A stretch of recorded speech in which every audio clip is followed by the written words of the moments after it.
Hello and welcome to Doc Onco's Physics. My name is Keith Onco, and today what we're going to be doing is taking a look at another problem that has to do with one-dimensional kinematics. Specifically, we're going to be looking at a problem that is in the x direction only, and the word problem is up on the screen here. And what the problem says is that we have an inattentive driver, and they're moving at 20 meters per second when this driver notices a red light ahead. Okay, so let's take a look first at some of the numbers that we have. All right, and first number is this 20 meters per second here, and this would be our initial velocity. They're moving at 20 meters per second, so I'm going to right away add that to my table, 20 meters per second over here. Okay. All right, and they see a red light ahead. Now, his car is capable of a braking acceleration, which is, in this case, is deceleration, at negative 4.2 meters per second, or negative 4.2 meters per second squared. Okay, so the acceleration is going to be negative 4.2 meters per second squared. So acceleration can either be positive or negative. If it's positive, then the acceleration is in the same direction as the current motion. If it's negative, it's in the opposite direction. Okay, so now we say if he hits the brakes immediately and he's 42 meters from the intersection, will he stop before he reaches the intersection? So the question we want to know is, how far is this driver going to go before he gets to the intersection, right? And if the intersection is only 42 meters away, will he stop in time? So the 42 meters is really only going to be used as a comparison, right, to see against how far it actually took him to stop. Okay, so let's see what else we know. Well, what do we know so far? We have the initial velocity at 20 meters per second. We have the acceleration of the car at negative 4.2 meters per second squared. What else do we know? We don't know anything about the position. Okay, and we don't know anything about the final velocity, do we? Or do we?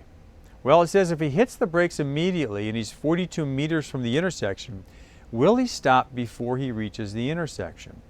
Well, we want to know how far the driver goes when he's come to a stop. So if the driver's come to a stop, that means his final velocity is 0 meters per second. So we know that much. So we have the acceleration, we have initial velocity and final velocity, and we're looking for the displacement, which is, again, x final minus x initial. So let's see what we've got here. Well, the first equation up here is not going to really help us. That's got to do with acceleration, and we already know that. The second equation has to do with final velocity, initial velocity, acceleration, and it would help us to find the time if we wanted to know that. So this could be helpful, but it's not directly helpful.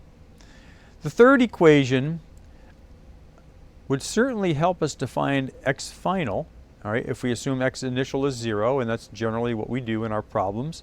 We have the option to set x0 equal to 0 in our coordinate system. We know v0, but we don't know time. Now, as I said, we could find time using the second equation, right? And we know the acceleration. So we could use this equation, except it would be a two-step process. We'd have to use this, the second equation first and then the third equation. All right, so we could do that. Let's take a look at the fourth equation. Well, the fourth equation has what we're looking for in it, x final minus x initial, the displacement, that's what we're looking for. It's got acceleration, which we know, initial velocity, which we know, and final velocity, which we know. So we could solve it in one step using this equation, the fourth equation. And so let's do that first. And then what we'll do is we'll go back and use the other equations just to show you that either one of the different methods would work. So let's draw a little line here. So this will be on the right hand side the current method. So we're going to use v final squared equals v initial squared plus 2 times the acceleration times the displacement delta x. Remember, delta x is just x final minus x initial. So v final is 0. Squared is still 0, is equal to v initial squared. Well, v initial is 20 meters per second. So 20 meters per second squared plus 2 times the acceleration, which is negative 4.2 meters per second squared, times the change in position, which is what we're looking for.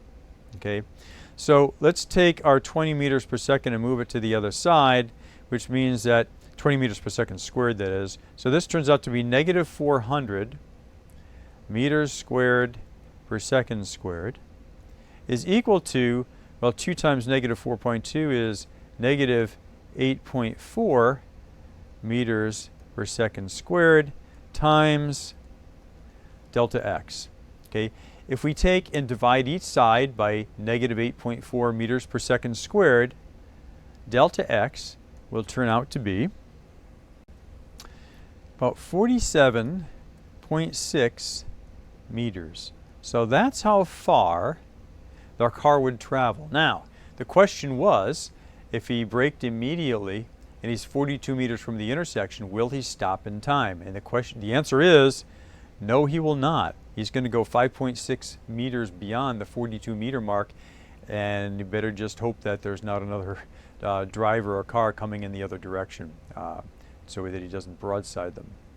Okay, so that's one way to solve this problem using the fourth equation. Let's show that we can also solve it using the second equation and the third equation.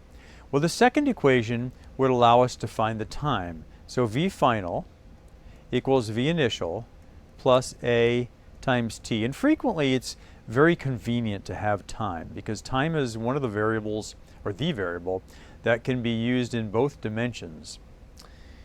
We'll talk more about that when we talk about two-dimensional analysis and projectile motion. So V final, which is 0, is equal to V initial, which is 20 meters per second, plus A times T. Well, A is negative 4.2 meters per second squared times T. I move the 20 to the other side, and I get negative 20 meters per second is equal to negative 4.2 meters per second squared times T.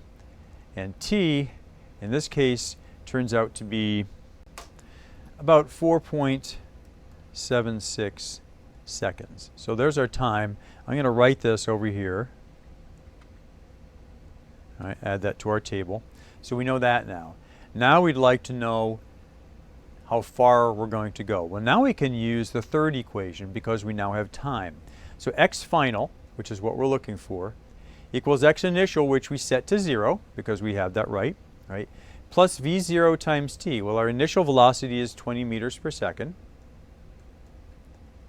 times t, which in this case is now 4.76 seconds, as we know that, plus a half times at squared. Well, a is still going to be negative 4.2 meters per second squared, times t squared, which is 4.76 seconds squared.